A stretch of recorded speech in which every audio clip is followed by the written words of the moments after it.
ॐ श्री गणेशाय नमः। हरिः ॐ। नमस्ते गणपतये।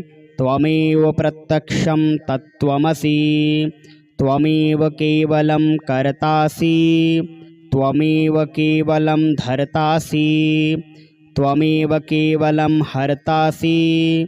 त्वमेव सर्वं खलविदं ब्रह्मासि। त्वं साक्षादात्मासि नित्यं। ऋतं वच्मि सत्यं वच्मि। अवत्वं माम् अववक्तारम् अवश्रोतारम् अवदातारम् अवधातारम् अवानोचानमवशिष्यम् अवपश्चात्तात् अवपुरस्तात् अवचोत्तरात् अवदक्षिणात् अवचोर्ध्वात् अवाधरात् सर्वतो मां पाहि पाहि समन्तात्। त्वं वाङ्मयस्त्वं चिन्मयः त्वमानन्दमयस्त्वं ब्रह्ममयः। त्वं सच्चिदानन्दादितयोऽसि। त्वं प्रत्यक्षं ब्रह्मासि। त्वं ज्ञानमयो विज्ञानमयोऽसि। सर्वं जगदिदं त्वत्तो जायते। सर्वं जगदिदं त्वत्तस्तिष्ठति। सर्वं जगदिदं त्वयि लयमेष्यति। सर्वं जगदिदं त्वयि प्रत्येति। त्वं भूमिरापो नलो नीलो नभः। त्वं चत्वारि वाक्पदानि। त्वं गुणत्रयातीतः। त्वं कालत्रयातीतः। त्वं देहत्रयातीतः। त्वं मूलाधारस्थितोऽसि नित्यं। त्वं शक्तित्रयात्मकः। त्वां योगिनो ध्यायन्ति नित्यं। त्वं ब्रह्मास्त्वं विष्णुस्त्वं रुद्रस्त्वम् इन्द्रस्त्वम् अग्निस्त्वं वायुस्त्वं सूर्यस्त्वं चन्द्रमास्त्वं ब्रह्मभूर्भुवः स्वरोमा। गणादिं पूर्वमुच्चार्य वर्णादिं तदन्तरम् अनुस्वारः परतरः अर्धेन्दुलसितं तारेण रुद्धम् एतत्तव मनुस्वरूपं। गकारः पूर्वरूपम् अकारो मध्यमरूपम् अनुस्वारश्चान्त्यरूपं बिन्दुरुत्तररूपं नादः सन्धानं संहिता संधिः। सैषा गणेशविद्या गणकऋषिः निश्चित गायत्री छन्दः। श्रीमहागणपतिदेवता ॐ गङ्गणपतये नमः। एकदन्ताय विद्महे वक्रतुण्डाय धीमहि तन्नो दन्ती प्रचोदयात्। एकदन्तं चतुर्हस्तं पाशमङ्कुशधारिणम् अभयं वरदं हस्तैर्बिभ्राणं मूषकध्वजं। रक्तं लम्बोदरं शूर्पकर्णकं रक्तवाससं। रक्तगन्धानुलिप्ताङ्गं रक्तपुष्पैः सुपूजितं। भक्तानुकम्पिनं देव जगत्कारणमच्युतम्। आविर्भूतं च सृष्टियादौ प्रकृतेः पुरुषात् परम्। एवं ध्यायति यो नित्यं स योगी योगिनां वरः। नमो व्रातपतये नमो गणपतये नमः प्रमथपतये। नमस्तेस्तु लम्बोदराय एकदन्ताय विघ्नविनाशिने शिवसुताय श्रीवरदमूर्तये नमो नमः। हरिः ॐ। नमस्ते गणपतये। त्वमेव प्रत्यक्षं तत्त्वमसि। त्वमेव केवलं कर्तासि। त्वमेव केवलं धर्तासि। त्वमेव केवलं हर्तासि। त्वमेव सर्वं खलविदं ब्रह्मासि। त्वं साक्षादात्मासि नित्यं। ऋतं वच्मि सत्यं वच्मि। अवत्वं माम् अववक्तारम् अवश्रोतारम् अवदातारम् अवधातारम् अवानुचानमवशिष्यम् अवपश्चात्तात् अवपुरस्तात् अवचोत्तरात् अवदक्षिणात् अवचोर्ध्वात् अवाधरात् सर्वतो मां पाहि पाहि समन्तात् त्वं वाङ्मयस्त्वं चिन्मयः त्वमानन्दमयस्त्वं ब्रह्ममयः त्वं सच्चिदानन्दादितयोऽसि त्वं प्रत्यक्षं ब्रह्मासि त्वं ज्ञानमयो विज्ञानमयोऽसि सर्वं जगदिदं त्वत्तो जायते सर्वं जगदिदं त्वत्तस्तिष्ठति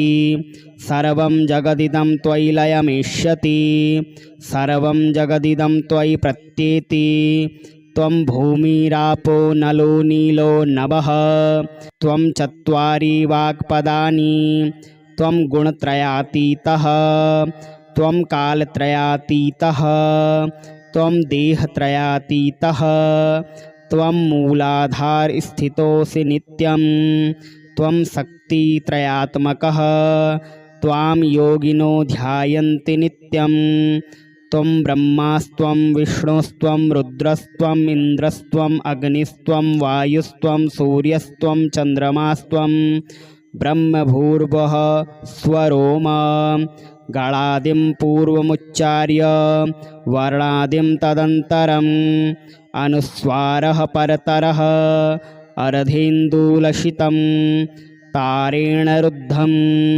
एतत्तव मनुस्वरूपं गकारः पूर्वरूपम् अकारो मध्यमरूपम् अनुस्वारश्चान्त्यरूपं बिन्दुरुत्तररूपं नादः सन्धानं संहिता सन्धिः सैसा गणेशविद्या गणकऋषिः निश्चितगायत्री छन्दः श्रीमहागणपतिदेवता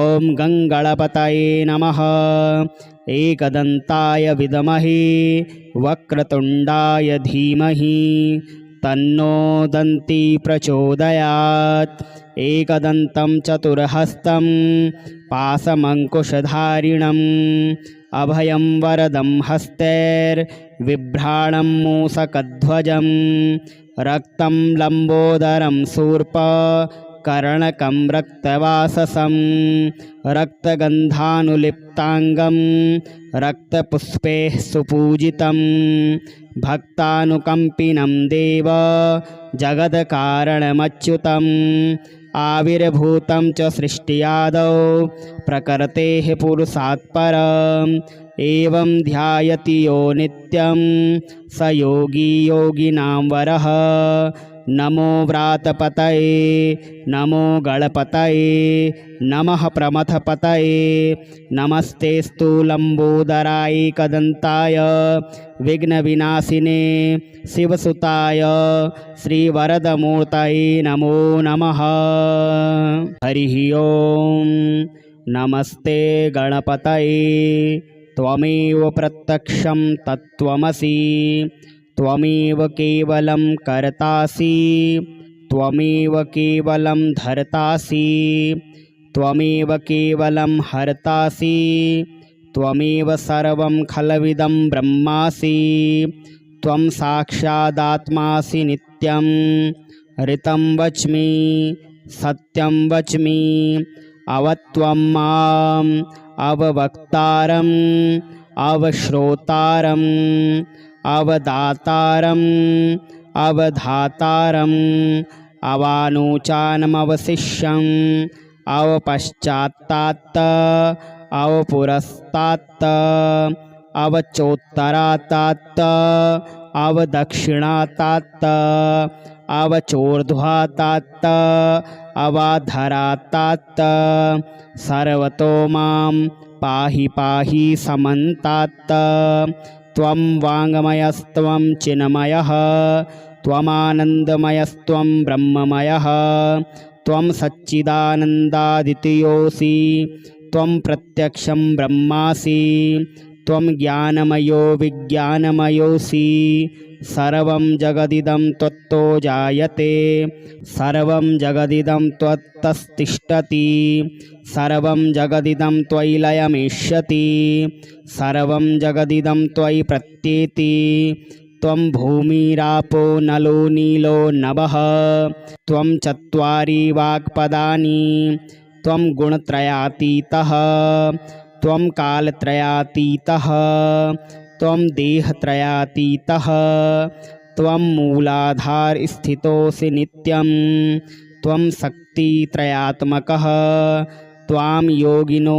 ध्यायन्ति नित्यं त्वं ब्रह्मास्त्वं विष्णुस्त्वं रुद्रस्त्वम् इन्द्रस्त्वम् अग्निस्त्वं वायुस्त्वं सूर्यस्त्वं चन्द्रमास्त्वं ब्रह्मभूर्भुवः स्वरोमा गणादिं पूर्वमुच्चार्य वर्णादिं तदन्तरम् अनुस्वारः परतरः अर्धेन्दुलसितं तारेण रुद्धम् एतत्तव मनुस्वरूपं गकारः पूर्वरूपम् अकारो मध्यमरूपम् अनुस्वारश्चान्त्यरूपं बिन्दुरुत्तररूपं नादः सन्धानं संहिता सन्धिः सैषा गणेशविद्या गणकऋषिः निश्चितगायत्री छन्दः श्रीमहागणपतिदेवता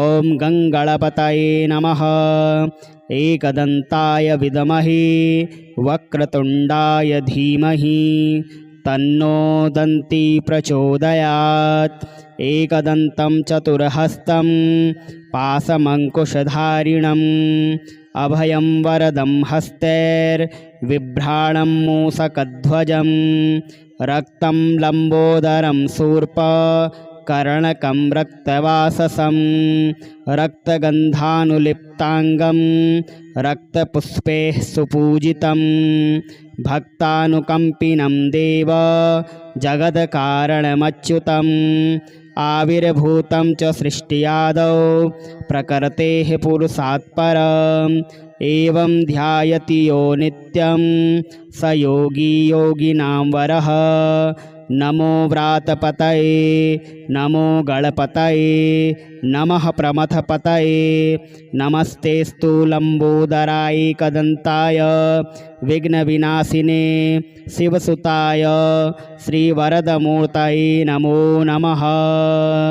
हरिः ओं। नमस्ते गणपतये त्वमेव प्रत्यक्षं तत्त्वमसि त्वमेव केवलं कर्तासि त्वमेव केवलं धर्तासि त्वमेव केवलं हर्तासि त्वमेव सर्वं खलविदं ब्रह्मासि त्वं साक्षादात्मासि नित्यं ऋतं वच्मि सत्यं वच्मि अवत्वं माम् अववक्तारम् अवश्रोतारम् अवदातारम् अवधातारम् अवानुचानमवशिष्यम् अवपश्चात्तात् अवपुरस्तात् अवचोत्तरात् अवदक्षिणात् अवचोर्ध्वात् अवाधरात् सर्वतो मां पाहि पाहि समन्तात् त्वं वाङ्मयस्त्वं चिन्मयः त्वमानन्दमयस्त्वं ब्रह्ममयः त्वं सच्चिदानन्दादितयोऽसि त्वं प्रत्यक्षं ब्रह्मासि त्वं ज्ञानमयो विज्ञानमयोऽसि सर्वं जगदिदं त्वत्तो जायते सर्वं जगदिदं त्वत्तस्तिष्ठति सर्वं जगदिदं त्वयि लयमेष्यति सर्वं जगदिदं त्वयि प्रत्येति त्वं भूमिरापो नलो नीलो नभः त्वं चत्वारि वाक्पदानि त्वं गुणत्रयातीतः त्वं कालत्रयातीतः त्वं देहत्रयातीतः त्वं मूलाधारस्थितोऽसि नित्यं त्वं शक्तित्रयात्मकः त्वां योगिनो ध्यायन्ति नित्यं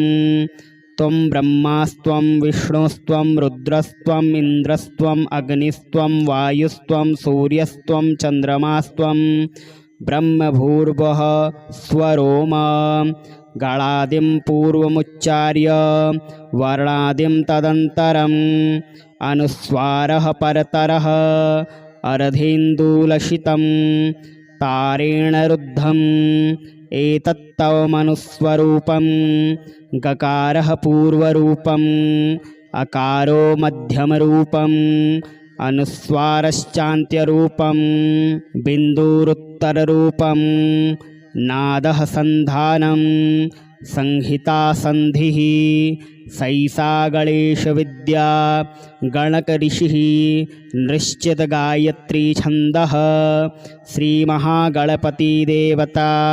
ॐ गङ्गणपतये नमः। एकदन्ताय विद्महे वक्रतुण्डाय धीमहि तन्नो दन्ती प्रचोदयात्। एकदन्तं चतुर्हस्तं पाशमङ्कुशधारिणम् अभयं वरदं हस्तैर्बिभ्राणं मूषकध्वजं रक्तं लम्बोदरं शूर्पकर्णकं रक्तवाससं रक्तगन्धानुलिप्ताङ्गं रक्तपुष्पैः सुपूजितं भक्तानुकम्पिनं देव जगत्कारणमच्युतम् आविर्भूतं च सृष्टियादौ प्रकृतेः पुरुषात् परम् एवं ध्यायति यो नित्यं स योगी योगिनां वरः। नमो व्रातपतये नमो गणपतये नमः प्रमथपतये नमस्तेस्तु लम्बोदराय एकदन्ताय विघ्नविनाशिने शिवसुताय श्रीवरदमूर्तये नमो नमः। हरिः ओं।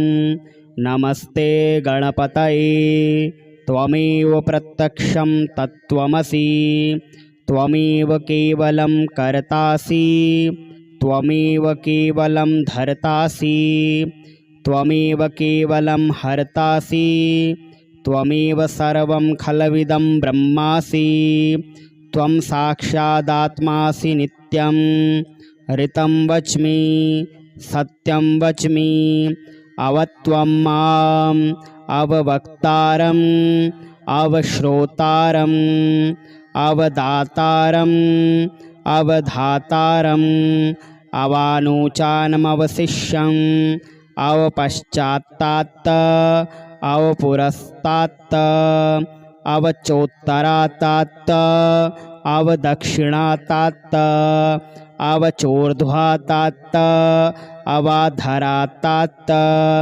सर्वतो मां पाहि पाहि समन्तात्।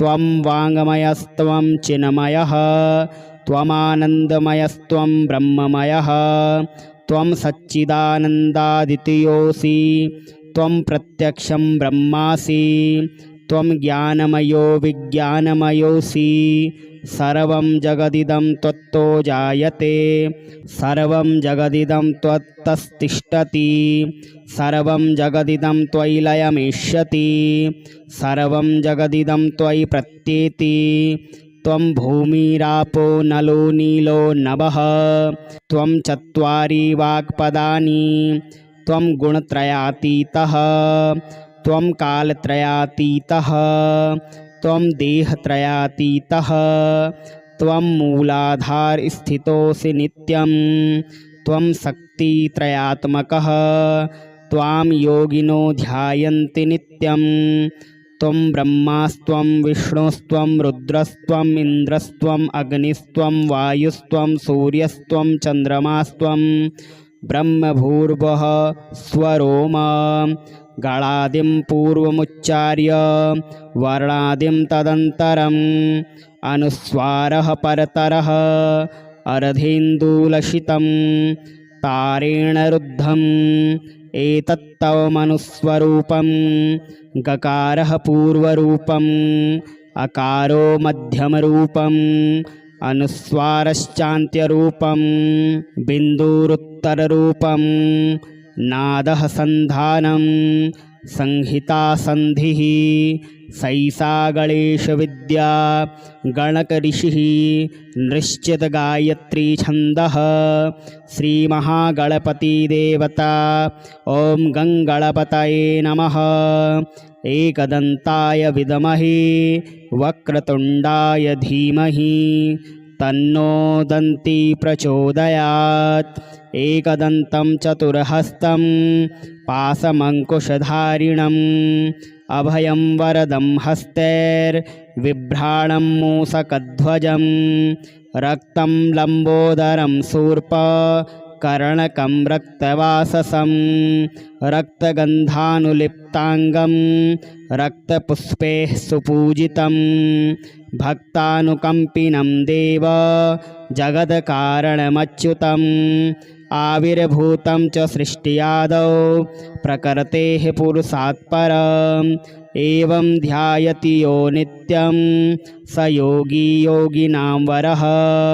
नमो व्रातपतये नमो गणपतये नमः प्रमथपतये नमस्तेस्तु लम्बोदराय एकदन्ताय विघ्नविनाशिने शिवसुताय श्रीवरदमूर्तये नमो नमः।